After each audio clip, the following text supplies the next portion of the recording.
Captain, my foot is caught in some of the wreckage. It's pulling me under. Hold on! Ridley!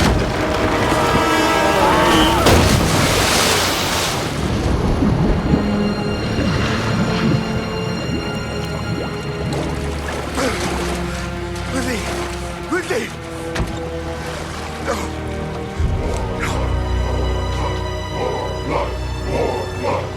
Delirious from nearly drowning, I saw it. The black freighter. The hellbound ship's black sails against the yellow Indy sky. I knew again the stench of powder and men's brains and war.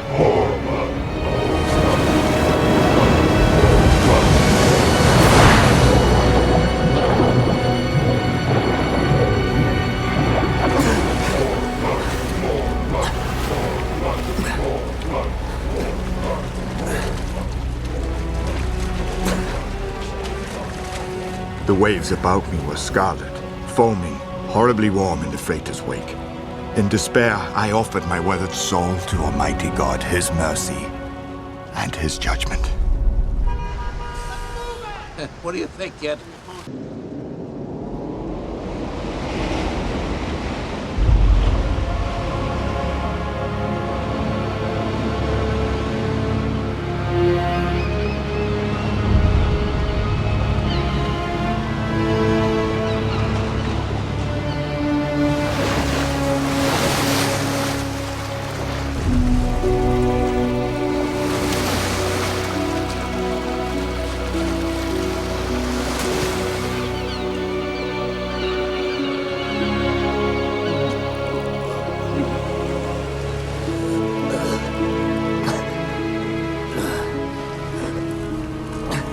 I awoke, I found myself upon a dismal beachhead with my men.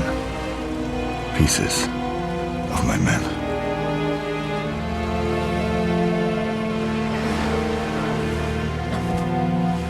It was all I could do for her, though she had borne me through seas of blood. Her damp embrace had prevented me from drifting beyond reach, yet this small comfort was all I could offer.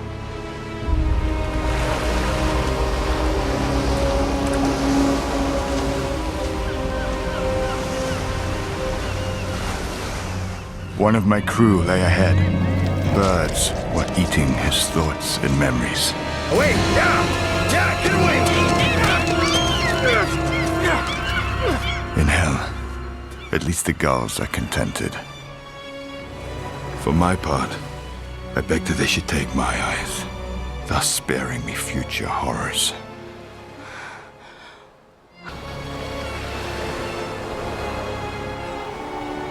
I thought of my family, my wife, my daughters, vulnerable, unsuspecting, awaiting my return only to be met by damnation bearing down upon them.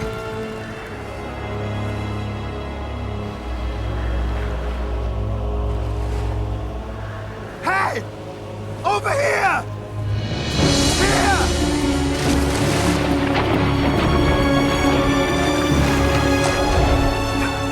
Ridley!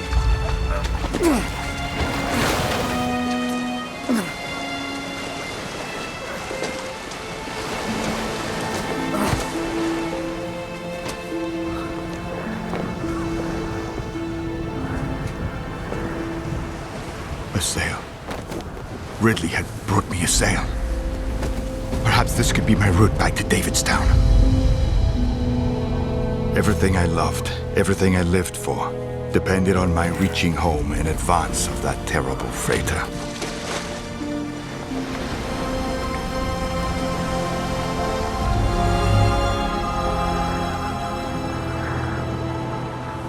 The morning sun found me no less troubled. Further down the shore, some of my crew had become inflated with gas.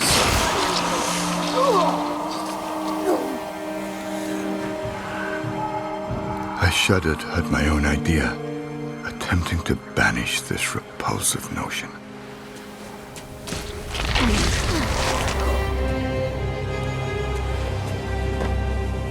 Even in death, they sought to fulfill their duty, making our vessel more buoyant.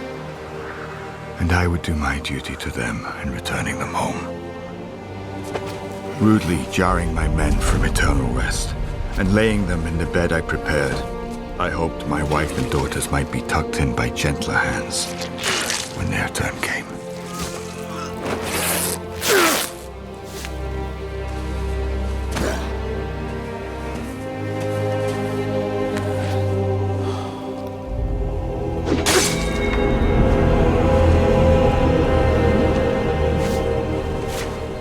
We shall get home together, my friend. I waited for the tide. Then, embarking, headed east. East, across the night seas. East, born on the bodies of murdered men. Hope can be a horrible thing.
With the dawn came the gulls, looking for breakfast. Ridley!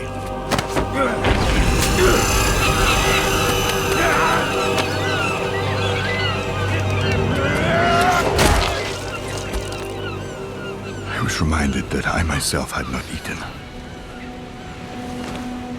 I know, it is not appetizing, but it is all we have.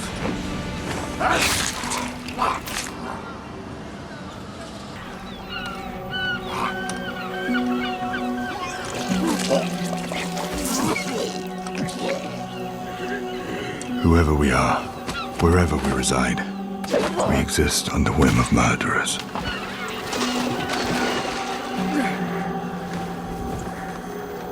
I hardly recognized my old friend Ridley.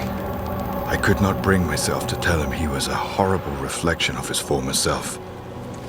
I really must get him home before he gets any worse, before he succumbs. I've heard that in less than a pint daily, a man might survive drinking salt water. Captain, what are you doing, Captain? I'm headed for Davidstown. That's what. I need to warn everyone. You think you'll reach Davidstown in advance of the Black Freighter? Isolation has made you mad, Captain, mad indeed. But we must try. You are a fool. You alone survived the freighter's attack.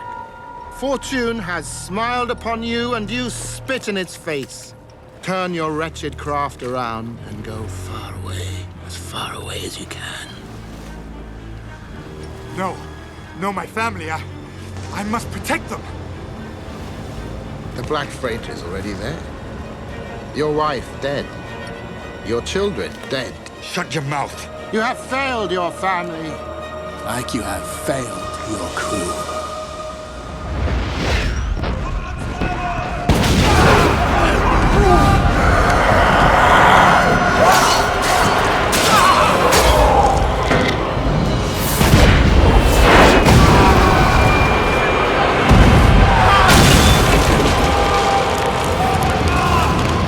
You'll end up dead like them. You give your life in vain. I give my life a nobility. Even if I fail in my attempt, I take solace in the fact that I will see my family again in heaven. Heaven? Oh, there is no heaven, Captain. Believe me, sir. I would know by now.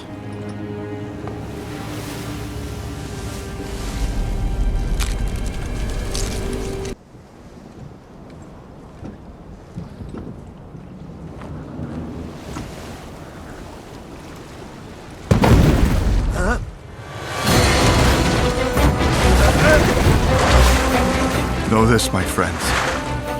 Hades is wet. Hades is lonely.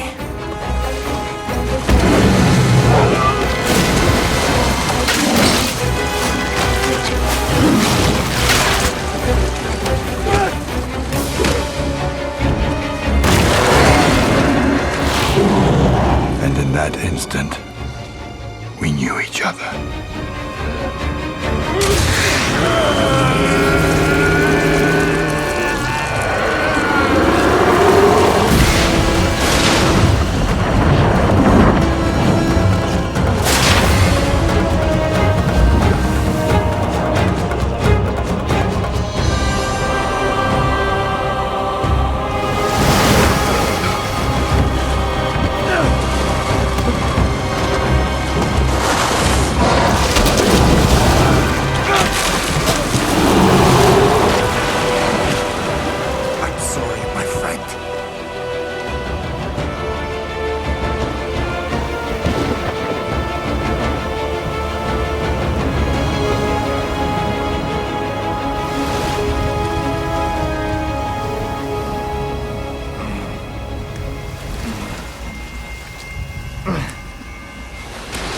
My raft had grown increasingly grotesque, reflecting my own transformation.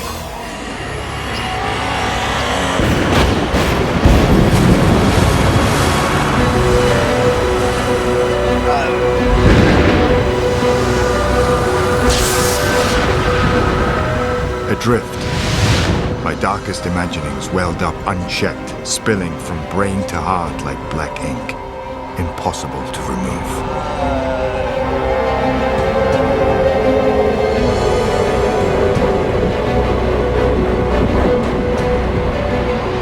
The vessel had surely reached Davidstown already. I pictured quiet streets overrun by the fiends from the Black Freighter. My wife, my children most certainly dead. My crew, dead. The beast I ride on, dead.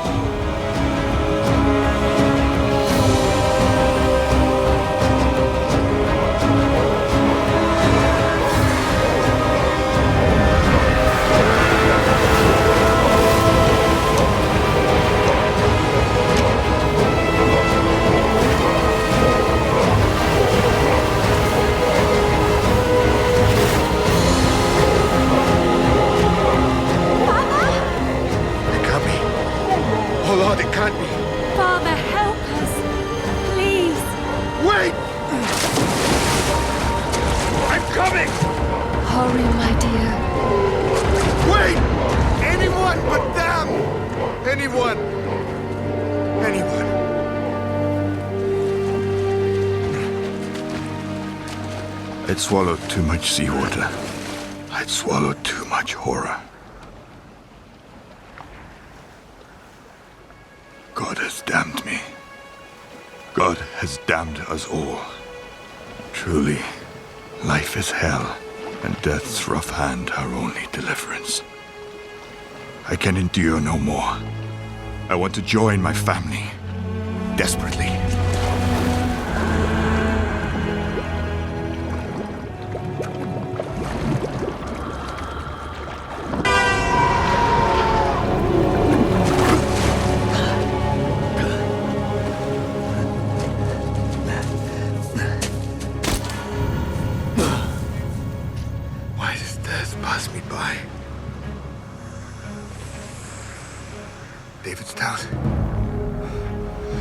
Davidstown. I was only miles away. By now, the town was overrun. The fiends imagined themselves safe from me. But now I was home, and revenge would be mine.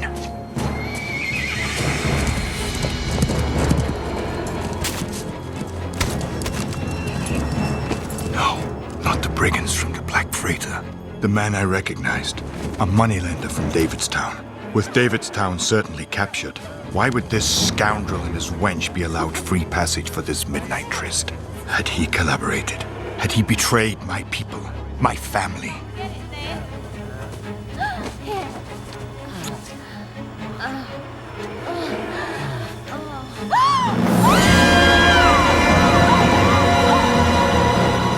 My heart grew cold. Was my wife comforted before her execution, while this collaborator and his pirate master sneered?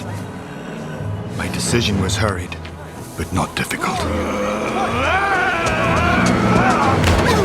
His head burst as if pressurized by the guilt within.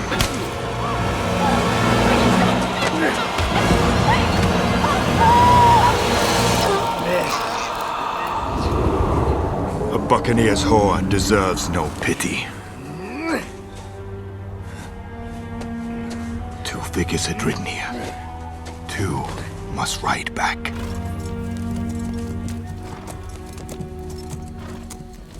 A pirate sentry. I trotted unhurriedly to avoid suspicion. Their violation did not stop with the good people of Davidstown, but had cut deeply, infecting my beloved homeland. My Davidstown was not as I last saw it. Already it was afflicted with the curse of the Black Freighter. Soon, I would venture amongst evil men, butchers who now reside in my home, and make them fear me. Upon my return home, I found the streets conspicuously silent. I entered my former residence noiselessly, careful not to rouse the pirate butchers occupying it from their debauched slumber.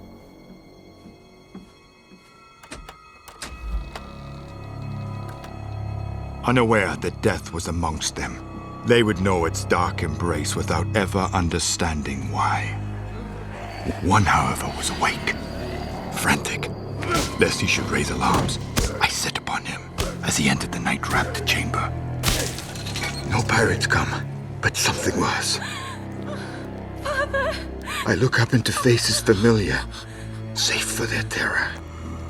Through puffed and bloodied lips, she mouthed my name. My love. Why?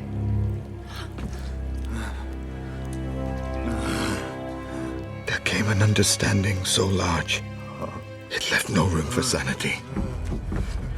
So I ran.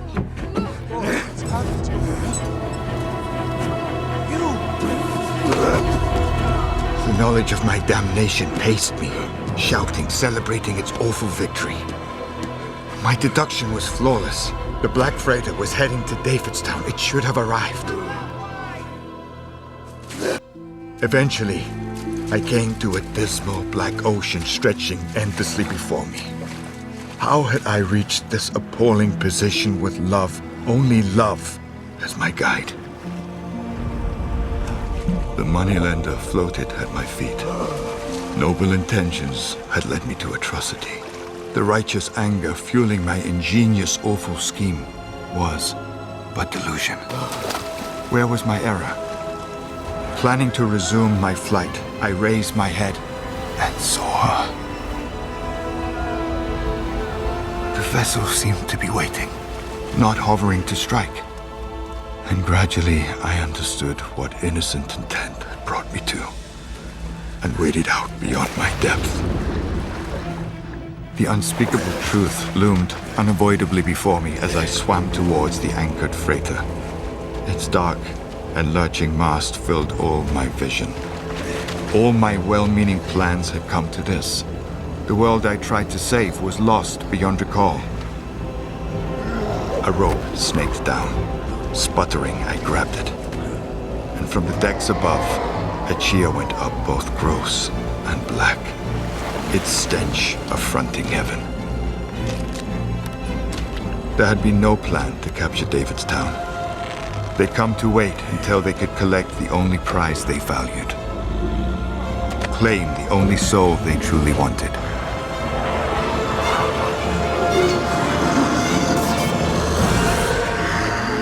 I was a horror. Amongst horrors must I dwell.